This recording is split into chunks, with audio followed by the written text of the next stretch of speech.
calm. You got to take a deep breath and calm down. Just look at your instruments and take a deep breath and calm down. Not panic. Dan Greider. It's November 19, 2023. Probable Cause. Glad to have you with us here tonight on a Sunday night evening broadcast. The last 7-day recap. I was hoping for a little bit better outcome tonight. You know, we kind of started off November looking really good. The first part of November, we were batting an absolute zero. As I sat in this seat last Sunday night, I was at zero. As of today, we've got 4 in the last 7 days, and I'm going to talk about those in detail here as we get going. This morning, my son Dylan taxied out in his Cherokee to go down to Florida to talk to the people most closely related with Adrian Valentine, the 21-year-old tragically killed in that Cherokee earlier this week in that inadvertent IMC accident. I did not solicit any contact or anything with anybody. This is very early in the accident, very early in the devastation. I want you to know that the people most closely related with Adrian reached out to me immediately. They already knew exactly what had happened, and amazingly enough, most of the time, most instructors and mentors and families are absolutely scared of the NTSB and will not talk. This mentor and this family fully recognize what Adrian did wrong. They want to waste no time in telling you what he did wrong and how you can avoid doing the exact same thing. We can't get Adrian back, but maybe we can all learn a lesson. Dylan is down there as we speak right now interviewing Adrian's mentor. He was not his CFI, and I'm going to include that full-length interview and a full detail on this tragic crash a little bit later as a standalone video that does remain up and does not get taken down as a permanent reminder. Forget their itis and the pressure to go fly and some of the red flags that Adrian exhibited that got missed by several people there and what caused him to be backed into this spot here as it happened this week. On a lighter note, I do have some stellar news. We're going to get into a little bit of that. And towards the very end of this video, I'm going to include a little bit of banjo Rocky Top. I got to play with Dolly Parton, and I'm going to include that video at the very end of this. If you don't believe it, stick around to the very end. You can hear me with Dolly Parton. I know it's hard to believe, but at the very end of this video, you're going to see Dolly Parton captured on tape, and I'm going to play along with Dolly Parton at the very end of this video just for fun. It's because of the football game. She was in our fair state of Georgia here yesterday for the football game. It was University of Georgia versus the Tennessee Volunteers, and the Volunteers did not fare well in that game. Turns out I've figured out the reason that they lost. Their entire team was all Volunteers, and they weren't much for the Georgia Bulldogs. Better luck next time, but that's what happened there. I also got to travel to D.C. this week, and, you know, I used my phone a lot. I was up there and looking for some items I had to pick up at the mall, and I followed Siri. Here's my best instruction to you. Don't follow Siri. I needed some more supplies, so I asked Siri to give me directions to the mall. Followed Siri blindly, and this is where I ended up. Should not have followed. I'm a long ways from home now. It's not good, but I'm going to go. I think I'm going to go visit the Air and Space Museum while I'm here, but they call this thing the mall. I've walked up and down. It's like there's nothing. This is not a mall. I'm sorry. Here's a quick snippet of the Boeing 247. I'm not sure if you're aware of the history of the 247 and how it's significant compared to the start of commercial air travel in America, but the Boeing 247 was the predecessor to the Douglas DC-1. Here's me at the Air and Space Museum talking about the Boeing 247. Part of this week's travels took me to DC, Smithsonian Air and Space Museum. Ironically, right here is the Boeing 247. You can see the size of this thing next to the DC-3, which is mounted directly above it.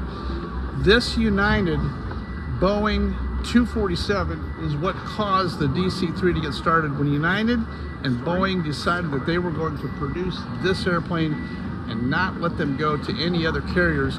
That's what caused Douglas to build the DC-1 originally.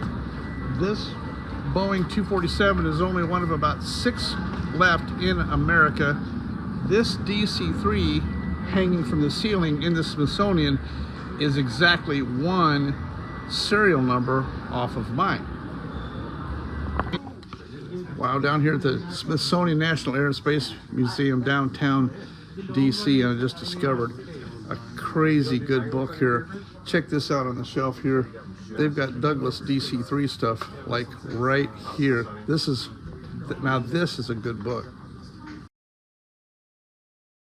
You know, on this channel, I try to include a little bit of documentation and data.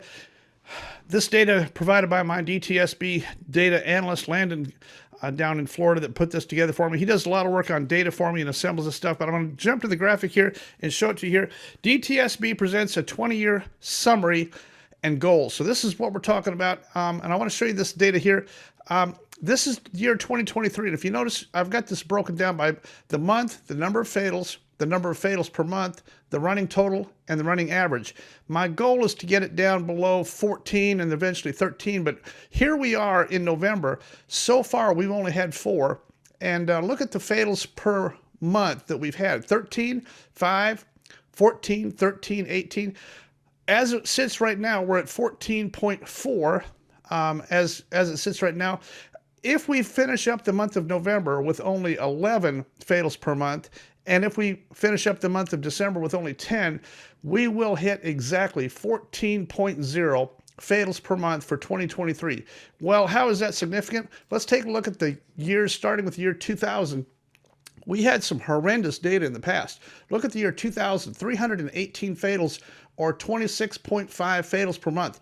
These are all general aviation fatals in the USA. Look at the data here, 20, 24, 22, 20, an average of 20 and 21 fatals per month. Now, in the year 2020, it starts to get a little bit better. We're down to 15. 2021, we did 16. 2022, we finished up at 15.4. We stand a chance of finishing 2023. These last 3 shown in green here are my goals for 2023. I would like to see us finish out 2023 at a fat 14.0 at the most. 2024, I think we could go down to 13, and in 2025, I think we could go down to 12. What's going to help us lower the general aviation fatal accident rate? Well, number one, it's aeronautical decision making. It's the same things that are causing us to get killed every day. We shouldn't be in the air. I want you to pick one of these things: night, IMC, terrain, or ice. In some of you cases, don't pick any. You don't have to fly at night. You certainly don't have to fly in the ice and the terrain. These aeronautical decision-making things are absolutely killing us. You'll see in the decision-making process in the 4 accidents that happened already in the month of November. We're going to talk about that, but it's not so much our mechanical failures anymore as our decision-making failures is what's getting us. I'm going to take a quick break and go over scheduling. You know, next week, coming up is Turkey Day. Some of you guys need to cut out a little bit and push back from the table a little bit earlier. There's a lot of turkey sitting out there. It's already sliced and ready to go. Remember your cholesterol and what your doctor said. Get a little bit of exercise and drink a little bit more water. But if you do eat turkey, I hope you enjoy it. Hope you have a great time with your family. This coming up Thursday, Turkey Day. Friday, Saturday, Sunday, I'll be out in Portland. It's DB Cooper Days. Here's the graphic for it. I got a couple events I'm going to be at.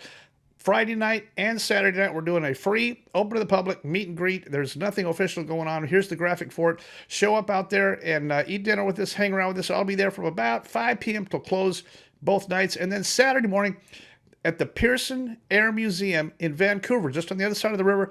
This is a fantastic little museum. It's free parking. We're going to meet there at 10 a.m. There's a free tour. I'm going to do a little bit of a DB Cooper talk, tell you a little bit about the latest developments on DB Cooper as I know it, and we're going to talk through the museum, some of the significant findings and some of the holdings in the Pearson Museum on the Vancouver side there. And I'll put the graphic up for this thing. 10 a.m. You can park free and show up out there. Doesn't cost you anything to get in, and we'll spend an hour looking through the museum there, and they've got some really cool stuff to take a look at. Some fantastic history occurred here concerning World War II and the war effort that occurred at Pearson Field in Vancouver in our U.S. Army Air Corps, and the effort that was provided to get our boys taken care of from right there. I think you might learn something on this one. This is a fantastic section on U.S. history, and it's all live and it's all for free. Then in January, I'm going to be out at Stapleton. The old Stapleton Airport is now closed. It's a neighborhood, but the old Stapleton Tower, the old Stapleton Control Tower, is now a restaurant. I'll be out there for EAA 43, and the date on that is January 20.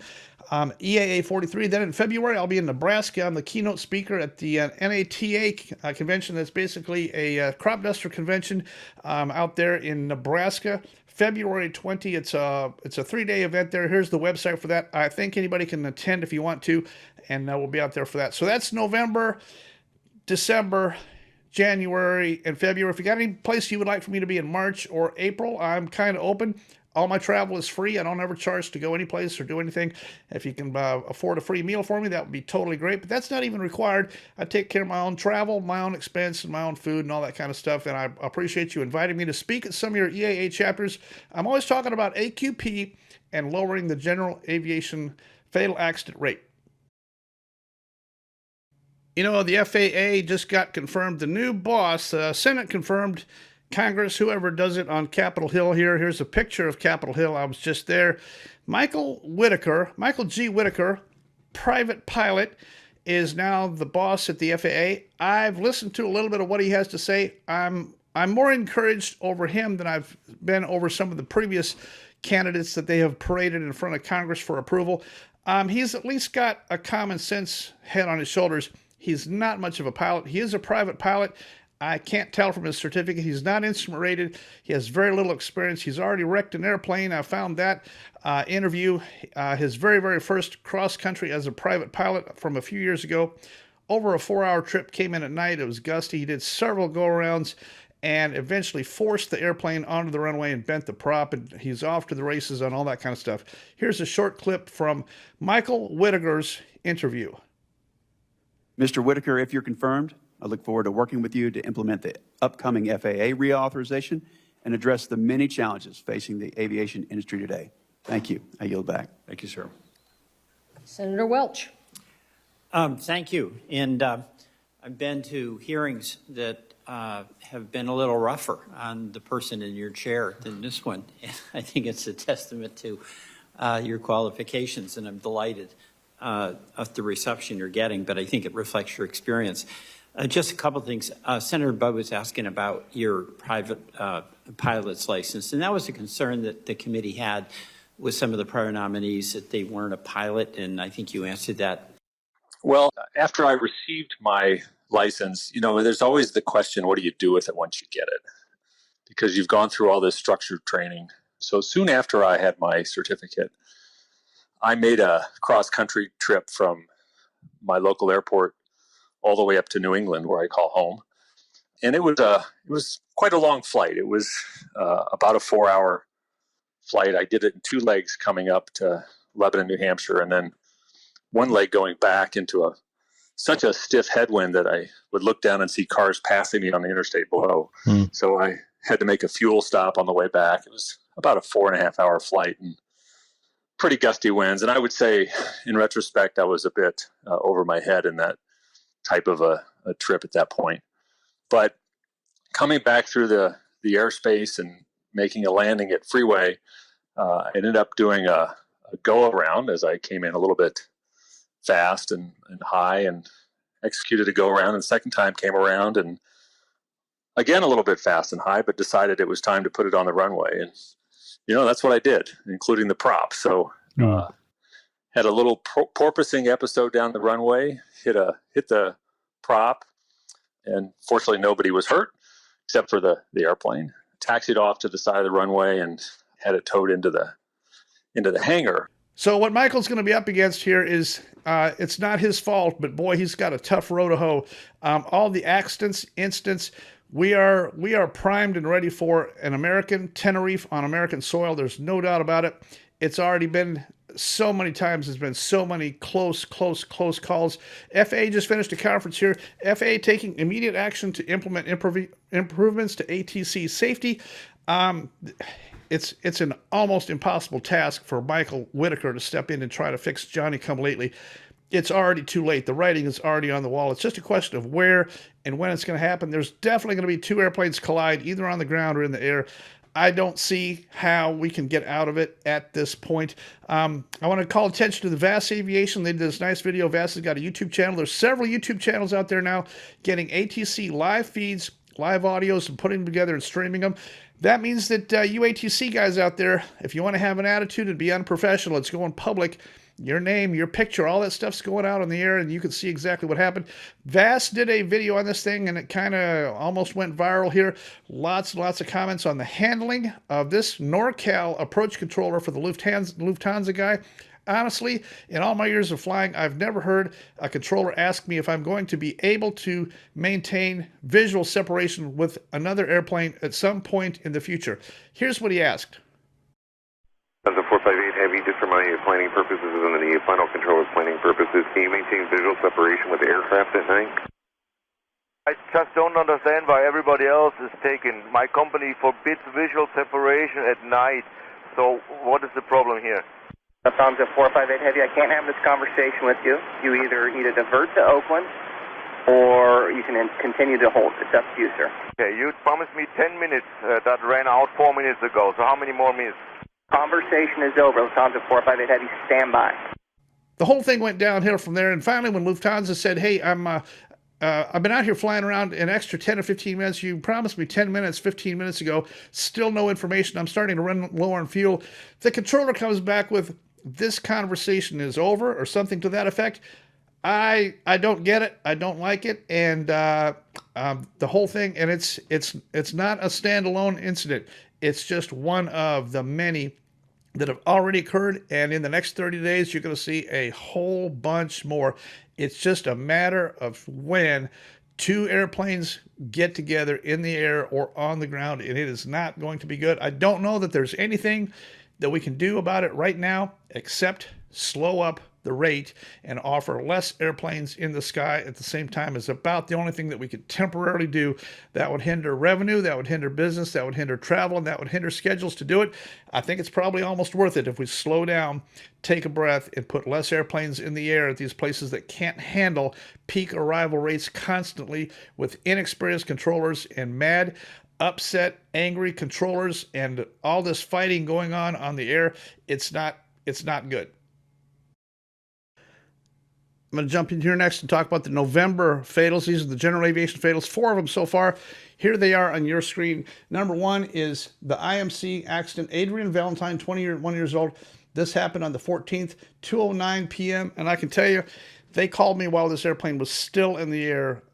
An instructor called me and he was listening to it on his frequency, or somehow he was listening to it and watching it on FlightAware. It did not look good. This airplane stayed in there a long, long time. I've got all the detailed information on all of that. The full expanded information on that will be coming out eventually. For today, all I can say is I am sorry. I'm so sorry that we allowed this to escalate to the point that it did. The funeral for Adrian Valentine is tomorrow morning. Our deepest respects and condolences to that family. He's got a mom and a dad and a sister down there. The whole thing should have never happened. And at this point, all we can do is be with that family and respect their privacy and go on from here. I'm at a loss. This one hit way too close to home for me. I got young Dylan out there flying around in a Cherokee, also doing time building at the same time. This causes me to redouble my double down on him. Daylight, good weather, get on the ground, get your sleeping bag out, and you find someplace to go to sleep, and you're not taking that airplane in the air, young man. You're not. He's 24 years old, but he's going to listen to what I say. Don't do it. It's a little Cherokee. You put that thing on the ground someplace and call me. That's all you got to do. Let's take a look at the next one. This one was right after it in Utah. Number 3917 Lehman's, the Cessna 172. This is Evan Baker's Box Canyon. 3 guys on board this airplane. The guy in the back seat did survive, but here's a video graphic of where they went. They took off from Spanish Fork. Ironically, we just had Mike Patey talking about Box Canyon. Now, these guys take off from Mike Patey's airport, and they fly out here on this very short flight, and they flew up into this Box Canyon. This is where they ended up. The airplane could not outclimb the terrain that they were in. They got themselves into a box canyon. They were dead when they turned up into that canyon. That mountain is going to have a downdraft that's going to add this new element. The extra people they had add the new element. And the only way out is the way they came in. And the turn bank they need to make that exit increases their stall speed beyond return. The next one happened on the 15th, just the next day. And this is a friend of mine. This was Scott McDonald in Tennessee. He was flying an XA-42 at about 5:30 p.m., just before sunset, doing aerobatics. Reports are he had very little time in this airplane. I think somehow it entered a flat spin that they could not get it out. It hit pretty flat. Both guys got killed in this thing. No parachutes. Nobody got out. Scott was an excellent guy. I did not know him well. I had talked to him a few times on the phone. We were friends on Facebook, and that's about it. I know he had a family, a mom and dad and sisters and brothers and a wife and kids, and the whole thing totally horrific. This low-level aerobatics thing is really all it is, and I'm really sorry. I wish Scott had chosen an extra 3,000 feet of altitude to start whatever it was that he started, because sometimes you just can't get out of it. The next one is out in California just immediately after that. This was a guy named Michael Salor, 74 years old. He's flying a P-210, November 1400. It happened about 9:32 p.m. at night. Night IMC. He runs it out of gas. I'm going to let you listen to the very end of this tape here. This is a composite of the tape of where he ended up at. Imagine the terror. He's already tried to get into one airport. He's missed. He's been in the air. He's now out of fuel, and now he confesses to ATC. His engine is off. Murray, Charlie Zulu, I'm going to let the Centurion, since he says he's low on fuel, I'm going ahead of you, and then I'll bring you back around here. We lost a lot of fuel, so we have to make emergency landing somewhere. We can't get anything. Centurion 1400, turn right heading 090. Right, 090. Centurion 1400, flighting 100. 100, roger. Centurion 1400, and are you completely out of fuel? Affirmative. The crash site does not look that bad. The airplane did not hit that hard. It looks like it totally should have been survivable. I'm wondering if this is not a shoulder harness fatal. I'm wondering if this guy got his head planted into the instrument panel because of a lack of shoulder harness. I can't really tell, but the whole airplane does not look that bad. He didn't stall it. He used approach flaps. He went in to the side of this terrain, and it should have been survivable, but for whatever reason, it was not. So that's the 4 from November. I'm going to give you a quick update on the Fort Worth, Texas Charles Cook case. You know, I've been sued by Charles Cook to try to keep my mouth shut on talking about this. All I said was that this airplane was overweight, is high density altitude. These two boys should have never been in this. Who was out there on the runway? Who was encouraging these two individuals to fly? You could take one look at it and tell it's not right. What kind of a friend would tell their friend to go try this? And we're fixing to find out all that. I do have the appeal in progress here. There's no other way to do this except to go through the appeal process. I did not get properly served. I had no knowledge of it, and I did not know.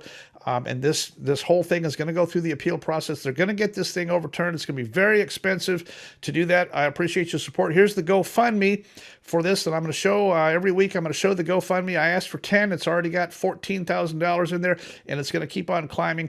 I want Charles Cook to know that I'm not paying my legal bill. My supporters out there who support my concept and support me, supporting this father and son and their voice that they can no longer voice.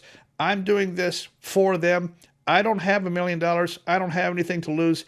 I'm going to stay in this fight, and I'm going to end up with this case back at trial court. There's going to be depositions. There's going to be all of that kind of stuff. It's going to get back to where it's supposed to be on this thing, and I appreciate your support. I really appreciate Craneworks over in Birmingham with the top donation here recently of $1,000. Anybody that wants to donate to this is being set up now for a 501c3, and that should be, in effect, keep your donations reasonable. I wouldn't drop $1 million or anything in there like that, but this sure helps a lot, and I'm going to use this money to for all things DTSB and to fight this specific case. This is for a father and son who can no longer voice what really happened out there, and we're going to continue to fight this battle. AOPA and Dan Milliken had a huge laugh when it first happened, and they thought that they got the last laugh. It's not over yet, and you don't have the last laugh. I'm going to let you listen to the tape of the girl that worked at the law firm. Remember when this thing first happened, this girl called me from the law firm, and I had this conversation with her. She did not sound experienced, and I asked her. She had my home address. We had already exchanged information via my home address. She had my home address, and she had my phone number. Why did she send a process server to my hangar 20 miles away? It's because they intended that. Kinsey Lakey, when she placed this phone call, was a law student and did not have a bar number. She was not a lawyer. Listen to Kinsey Lakey on the day that I talked to her. This is the attorney for Charles Cook, the alleged attorney for Charles Cook. This is the girl who was handling the case initially that said that she was an attorney working on the Charles Cook case. Listen to this. I'm sorry, what was your name again? Kinsey Lakey. Kinsey? Yes, Kinsey. Okay. All right. And you're an attorney, I guess? Yes. You're an attorney, I guess? Yes. I work with Anderson and Riddle. I believe you called for Jeff, but I'm actually one of the attorneys handling this case. So Jeff asked me to give you a call back. Jeff just forwarded me his message and asked that I give you a call back since I was the attorney handling Charles Cook's matter. So Charles has retained us to represent him in his interest and pursue recovery of damages resulting from the defamatory statements you made on your probable cause YouTube page. And you're an attorney, Kinsey? Yes. I believe I'm a good attorney. You're an attorney, I guess? Yes. I appreciate your support. You know, I'm trying to do these ride-along videos. If you get a chance to take a look under the playlist on my YouTube channel, the ride-along videos, the one from last week, the multi-engine one, was very, very good. I'm very, very happy with that. I appreciate all your comments and stuff like that. I'm going to try to continue to update a ride-along video, an AQP ride-along video, a real-life example. I've got the capability to shoot in-flight footage and talk through exactly what we're doing. I think those are very helpful, and I appreciate your help. I do a lot of traveling. I'm going all over the place. Your $1 and $2 donation direct to me for travel and costs and sleeping bags and tacos on the road is very much appreciated. If you'd like to do that, here's the 4 methods of doing that: Zelle, PayPal, Cash App, Venmo. I gotta get out of here. I'm gonna get this thing up and on the air. For the time being, I'm going to show you the Dolly Parton video here for my tiny little fledgling YouTube channel. Dan Grider, Probable Cause.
Thank you.